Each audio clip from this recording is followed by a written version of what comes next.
I heard I heard a story recently about FDR, Franklin Delano Roosevelt, if you don't know. And when he was in office, he had to do all these meet and greets at the White House, and he hated it. There would be these huge lines of people that would come and shake his hands, and he complained all the time about how nobody was really listening. He didn't feel like anybody was ever really listening at these things and when they would shake his hand. And so one day, he decided to do an experiment. And FDR, when there was a huge line lined up for him with every person that came, he was jovial and just acted pretty nonchalant. And he said to them, "Hey, I just murdered my grandmother this morning." No joke. This really happened. And people, person after person going through the line just said, "Hey, great job, sir. Keep up the good work. God bless you, sir." Nobody responded until the very end. An ambassador from Bolivia kind of had this little shocked look on his face, and then he leaned in and he said, "Well, I bet she had it coming." Okay, so today, that's awesome to me, but today we're going to talk a little bit about listening. And as we think about listening, if we can be honest with each other, our culture's not doing too well in this area. Would you agree? I mean, there are a lot of opinions being thrown around. There are more platforms than there have ever been for you to share your opinions and to share your thoughts. And yet we've lost this art of listening. We've lost the ability to listen to each other on a deeper level. In our culture where, if you think about it, where my truth is valued as the highest, listening is going to be a pretty low quality and in low esteem. So I want to talk about this today, and I want to encourage you just to really ask yourself, how am I really listening? All right, just to take a second for reflection. I'm not going to give any earth-shattering revelations here for you. You're not going to be blown away about, well, you might, but probably not, okay, about listening. But my hope here is to really remind us of the importance and the value of listening, especially as we try to lead our churches through this current culture, right? This current day and age. We have an opportunity to shepherd our churches by modeling good listening, and we have a powerful way of listening. We can stand out in a powerful way to a culture and show really how Christ changes a life and affects a life. So this is a really important topic, and I just want to encourage you just to lean in a little bit today and listen. Most of you know this. I've been doing ministry in North Seattle for about 8 years. I've been in ministry in general for about 20 years, doing college ministry and overseas ministry. And I've interacted with a lot of interesting people. And if you've done ministry in this city, in the greater Seattle area, you have probably had many wacky conversations. Would you agree? I mean, I've had a lot of interesting conversations about belief, right? About things that people think and theories they have, a lot of very creative beliefs that people make up here in Seattle. Just a lot of talks like that. I've also had a lot of talks where as soon as I engage someone, they're in the attack position instantly, right? As soon as they hear I'm a Christian or a pastor, they're loaded for bear and they're coming at me, right? And they have all these assumptions about my beliefs, or they have all these untrue things they've heard about Christianity that they kind of put on me that's not fair and not true. Would you guys say you've had that experience as well? There's one more experience I think you may relate to, and that is that person in your church who's incredibly sweet, right, and incredibly loving, but has no ability to pick up on social cues. Anybody have that? Right? It's that person who just keeps going on and on about his bad rash in front of everybody, right? Or about his favorite TV show.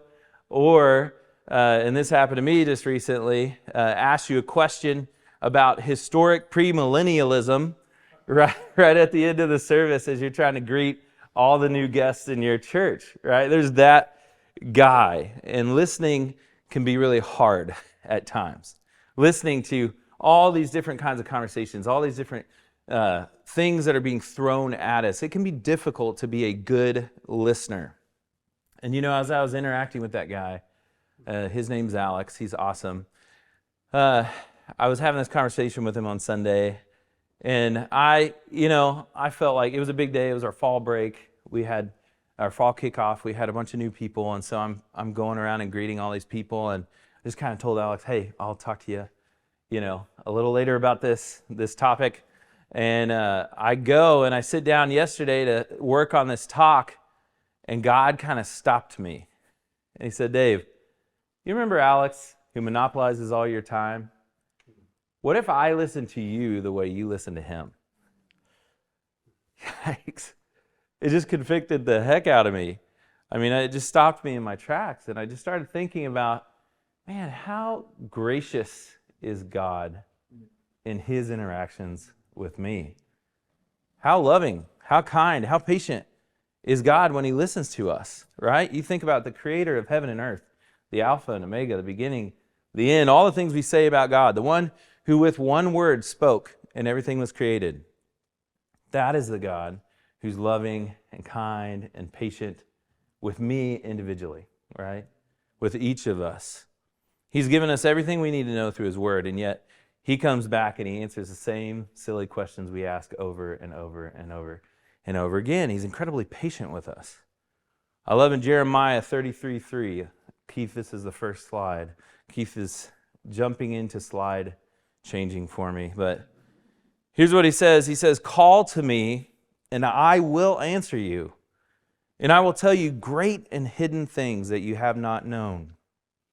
Or in 1 John 5:14, we have this promise, and this is the confidence that we have towards him, that if we ask anything according to his will, he hears us. And then finally, 1 Peter 3:12, we read that the eyes of the Lord are on the righteous, and his ears are open to their prayer. You know what's awesome and what really distinguishes us from all other religions, most of the other religions, is we don't serve a God of stone, right? We don't serve a God that doesn't interact with us, that we just plead to, never getting a response or an answer. No, we serve a God who's relational, who cares and who listens, a God who sees and who hears and who graciously and patiently responds to us. And that's a humbling thing, isn't it? You guys think about that? That's a really humbling thing to think about, how God interacts with us, that he would respond to us in such a great way despite how we treat him. And so as we think about becoming a better listener, I think the very first step is that we have to listen in humility. So you guys know Philippians 2:3-5 says, do nothing from selfish ambition or conceit, but in humility count others as more significant than yourselves. Let each of you look not only to his own interests, but also to the interests of others. Have this mind among yourselves, which is yours in Christ Jesus. So really, as I was thinking about listening is kind of the key. I mean, humility is kind of the key to good listening. Don't you agree? If we're not humble, if I'm not humble, my chances of listening to other people are pretty slim. And if I'm not humble, my chances of listening to the Lord are pretty slim also. Humility is putting myself in the right perspective before God and others. Pride is the opposite of that, right? Pride says, I know more, or I'm above this conversation, or I have nothing to learn here. And so when we approach people with conversations with pride, we aren't going to listen very well because we don't think we need to. That conversation is not valuable to us. Proverbs 18:2 says this. It says, a fool takes no pleasure in understanding, but only in expressing his opinion. And because that is, in pride, my opinion is the only one that really matters, right? That really has a meaning or a purpose. So humility, on the other hand, it's the kind that Christ modeled for us, that sees that I can give and what I can give to others is more important than what I can get from this conversation. And when we approach conversations with this perspective, it really does change everything.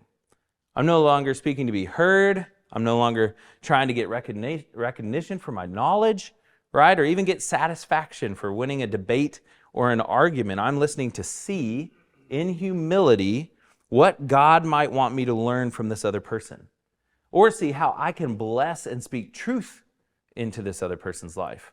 Or maybe I can just sit silently and listen to this person well and say nothing at all. That's what we do when we listen with humility, and we start listening well by being humble. And let's just be honest here, especially as pastors, as guys and ladies that people look to, right, for answers. Sometimes it can be hard to be humble, right, when you're talking to people. For me, it can be hard to listen well when someone else or the person I'm talking to is not humble. I really do hate pride. I hate the cocky guy is probably my number one guy. I really just don't enjoy being around, right? And for me, that's really hard to listen to that person, right? When they're proud or when they're coming at you with something that's not true or something you know is not fair. How many of you have had a conversation with someone and you already knew what they were going to say before they even said it? You ever had that? Or maybe you're in a conversation with a church member and they're sharing an issue with you, and you know it's unbiblical, and you know how to tell them it's unbiblical, right?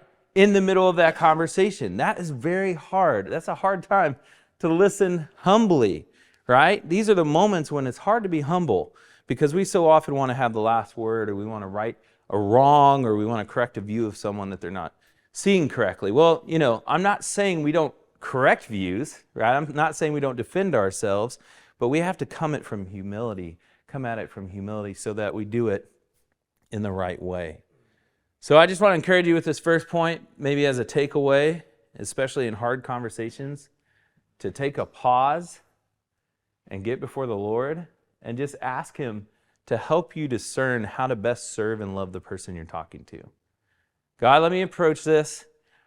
Check my heart, right, Lord, right? Reveal anything that's not of you. In this moment, give me a supreme humility, right? Let me see myself and this other person in the right perspective. Because really the second takeaway is listening is an act of love. Dietrich Bonhoeffer said this. He said, "Poor listening rejects, good listening embraces. Poor listening diminishes the other person, while good listening invites them to exist and to matter." Just as love to God begins with listening to His Word, so the beginning of love for the brethren is learning to listen to them. I love that line. He says, good listening invites them to exist and to matter. That's because listening is really an act of love, isn't it? It's a way we show love to other people. It naturally affirms their value and their worth.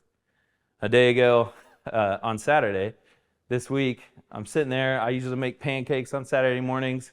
My wife was sleeping in. Our house is crazy. We have 6 kids, okay?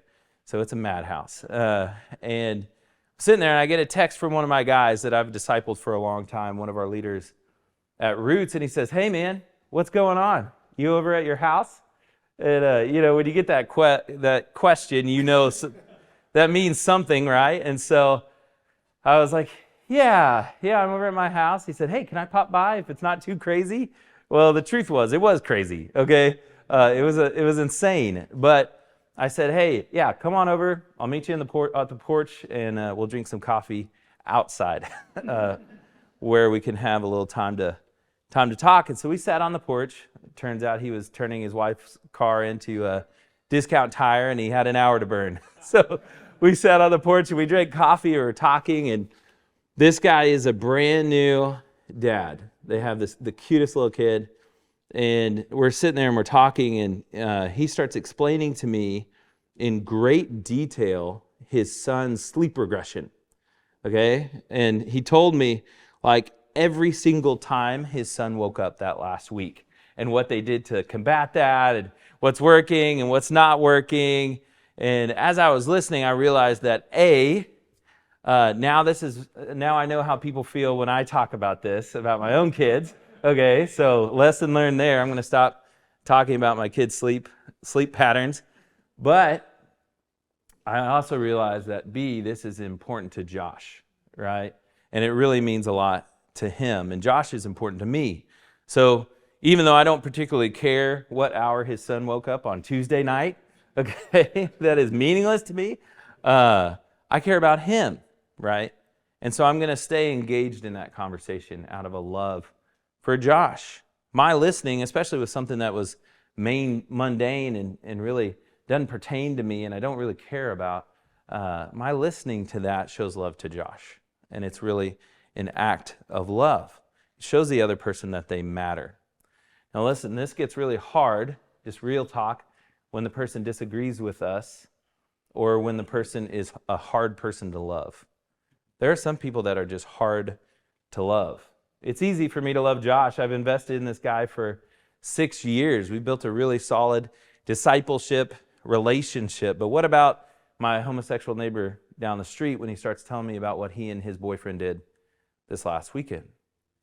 Or what about the worker at the community center where we meet who is bitter and angry at the church and who's had this vendetta against our church and unfairly blamed us for all these things? What do I do with those people? How do I listen to those people well?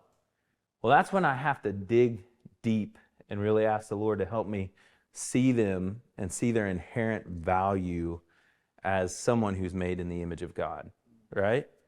That's when I have to ask the Lord to change my perspective, to allow their value to speak louder than their lifestyle choices or our differences. It's an act of love. I speak truth. I speak it boldly, but not brashly, right? I stand up for what I believe. I let them know who I am, but my motivation is out of love. It's not out of vindication or persuasion. So we listen in humility. We listen as an act of love. And lastly, we listen with intentionality. Proverbs 20 verse 5 says this: "The purpose in a man's heart," look at you, Keith, "the purpose in a man's heart is like deep water, but a man of understanding will draw it out." So good listening is active. It's not passive. The speaker David Mathis says that hearing is easy, listening is not. That's where the problem is, right? Approaching a conversation in humility and in love leads us to be more thoughtful and intentional as we listen to others, but we have to also ask perceptive questions that lead to open-ended answers, right? Questions that kind of peel back the onion a little bit or reveal what's really going on with the person we talk to. You know, the thing about the community worker that hates our church, there's a bitterness there. And that bitterness came from something, right? Something in his past put that chip on his shoulder. So if I'm really going to love him well in humility, I'm going to listen intently. I'm going to think as he talks of how to dig in, how to ask probing questions, how to learn more about his life. Because my purpose here is to help that guy find Jesus and walk in the freedom that Jesus brings, right? And that supersedes any personal affront that I've taken from this guy. That also goes beyond any unfairness that he's brought towards our church. I mean, this guy's been doing some crazy stuff, right? But God loves him. And so, despite how difficult it is, I need to be thoughtful and intentional about how to engage this guy in conversation and how to listen to him well. And we have to be very active in this because people are all different, right? I mean, I think about talking to my wife when she shares that she's tired, okay? She's not just sharing that she's tired, right? She's sharing that there's a lot more under there. When my little Mighty Mouse wife says she's tired, that means something, right? So I need to, instead of just taking it at face value, dig a little deeper and ask her questions and seek to understand what's making her tired, and is there anything God wants me to do to help her not be so tired, right? Active listening is taking in every aspect of the conversation also. So just think about that. Listening is not just the words that we're saying. Listening is the tone, the facial cues, right? I mean, just looking at you guys, I'm seeing a lot of facial cues, you know? Some that are telling me you're listening, some that are telling me you're thinking about yesterday's dinner, right? Okay? We take in all of that when we intentionally and actively listen. Peter Drucker says the most important thing in communication is hearing what isn't said. So have you ever had a conversation with someone where you're talking to them and they're holding it together, and then you just ask the right question and they just lose it? Have you ever had that? Somebody just bawling, right? It's like a dam burst. Well, you just ask them a right question. That's what intentional listening does. It draws things out, right? It empathizes with people. It reassures people. It's another way of showing value and love.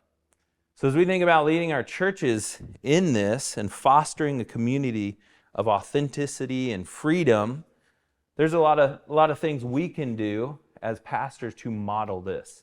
Andy Stanley, who I don't agree with on everything, okay? I'll give that, so don't, But this one is good, okay? Here's what he says. He says, leaders who refuse to listen will soon find themselves surrounded by people with nothing to say.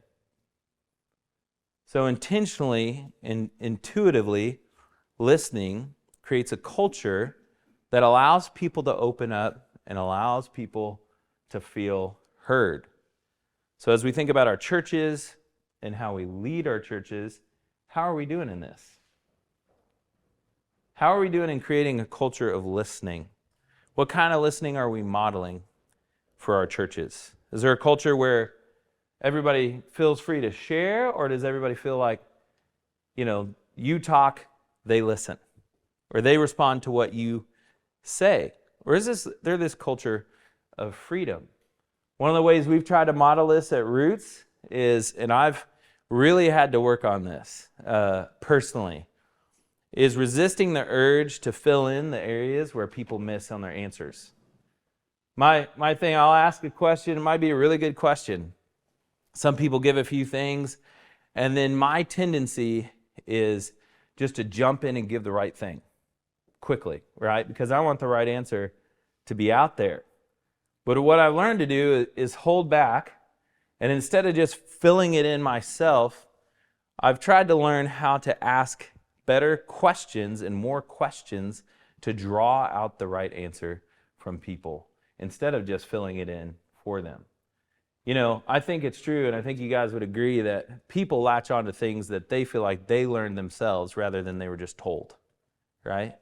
And that's one way of doing that. So as you ask a question to your staff or in a small group, if something's missed or someone answers unclearly, ask clarifying questions that pushes them a little bit deeper and helps them think a little more deeply about it. Most of the time, people just throw things out, right? But holding back a little bit allows them the freedom to kind of explore in that. That's the type of listening that creates a culture of intentionally listening in our churches. So the main thing about today is we're going to have just a little talk and then some discussion time. Okay, so I want to recap what we talked about real quickly, and then I have some discussion questions for us to talk about at our tables. So to recap, we become better listeners when we listen in humility, seeing ourselves in the proper perspective and looking to grow. We become better listeners when we listen as an act of love, asking the Lord to help us inherently see people as He sees them and worthy to be listened to. And we listen and become a better listener when we listen with intentionality, asking good questions that draw things out of people that we might not even know, and they might not even know are there. So for the next half hour or so, I want to invite you guys to talk around your tables and just really encourage you to lean into this. I don't know, when I'm at discussions, when there's a short amount of time, I just sometimes want to pass the time, right? But let's get a little deeper here today and practice this art of listening, okay? Which means somebody does have to talk at your table, okay? Don't just all sit quietly, right? Trying to model it, okay? But here's the first question, kind of simple here. Which of these three aspects of listening are most difficult to you and why? Okay, so which of these, being humble, being loving, or being intentional, is the most challenging for you? Okay, we'll talk about that, and then I'll give us another prompt here in a second. Okay?